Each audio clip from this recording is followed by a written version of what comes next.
오늘 본문 예레미야 26장은 예레미야의 예언 선포와 그 예언에 대한 사람들의 반응을 보여줍니다. 특별히 예레미야 7장이 성전 설교의 내용에 초점을 맞췄다면 26장은 그 성전 설교에 대한 사람들의 반응과 그 후속 조치들에 집중하고 있습니다. 예레미야는 유다 모든 성읍에서 여호와의 성전에 와서 예배하는 자들에게 말씀을 전해야 했습니다. 하나님은 예레미야를 통해서 하나님이 진정으로 원하는 것이 유다의 멸망이 아니라 구원임을 알려주십니다. 오늘 본문 4절부터 6절까지는 예레미야가 그 당시 행한 설교의 내용을 요약합니다. 하나님을 청종하지 않으면, 하나님의 율법을 행하지 않으면, 하나님이 보낸 선지자들의 말을 듣지 않으면 하나님이 심판을 내리신다는 것입니다. 무엇보다 6절에서 이 심판의 내용이 구체적으로 알려지는데, 이 성전을 실로같이 되게 하고 이 성을 세계 모든 민족의 저주거리가 되게 하리라고 선포하십니다. 오늘 본문을 보면 예레미야는 이러한 예언을 전한 것 때문에 국가 전복 기도, 국가 붕괴, 허위사실 유포 행위, 사회 불안 조장 등으로 오늘날로 치면 국가보안법 위반으로 체포당합니다. 예레미야가 성전에서 설교를 했는데 제사장과 여러 사람들이 그를 죽이려고 체포했습니다. 그리고서는 예레미야에게 말하기를 내가 반드시 죽어야 할 것이다 라고 말했습니다. 사람들이 예레미야 주변에 모였는데 예레미야를 처형하기 위해서였습니다. 하지만 그 순간 성전 가까이에 있던 고관들이 있어서 정당한 재판을 받게 됩니다. 오늘 본문을 보면 제사장과 예언자들이 고발자이며 고관들이 재판관으로서의 역할을 하고 백성들은 목격자 아니면 참관인입니다. 고발자들은 예레미야가 사형당해야 한다고 하면서 이 성이 망하도록 예언하였다고 말합니다. 고발 내용이 끝나자 예레미야는 자기 자신을 변호하기 시작합니다. 하나님이 보내셔서 예언하게 하셨기 때문에 그렇게 예언을 했다는 것입니다. 그러면서 자기의 처분을 그들에게 맡깁니다.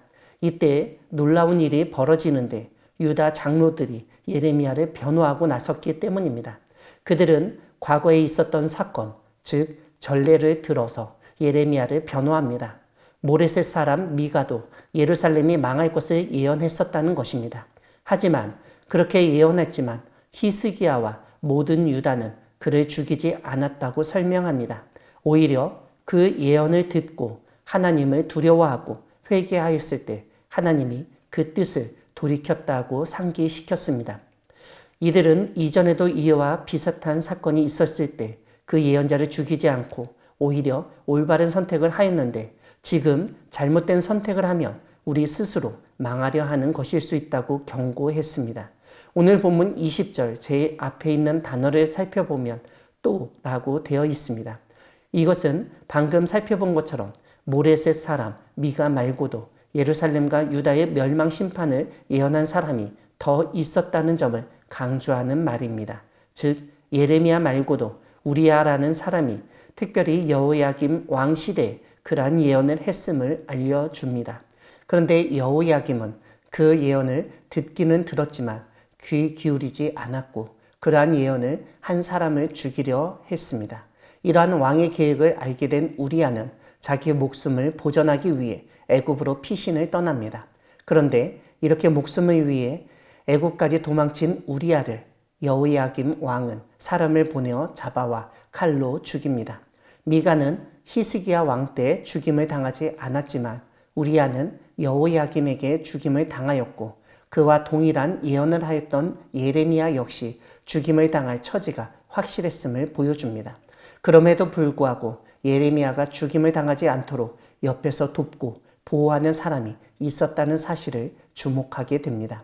사랑하는 광야교회 성도 여러분, 하나님은 동일한 말씀을 동일한 시대에 다른 사람을 통해서 전하시는 분이십니다. 여호야김 왕 시대에 예레미야와 우리야가 동일한 예언을 했던 것을 알 수 있습니다.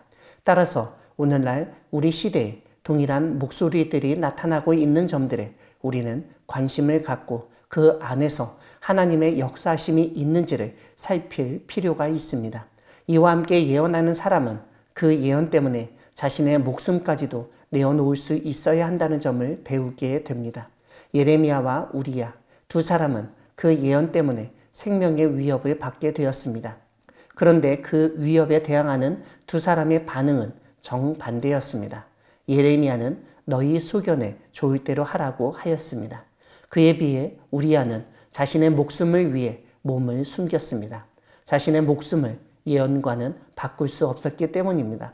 이 세상에는 하나님의 사람을 위협하며 심지어 목숨까지도 빼앗는 악한 세력이 있습니다.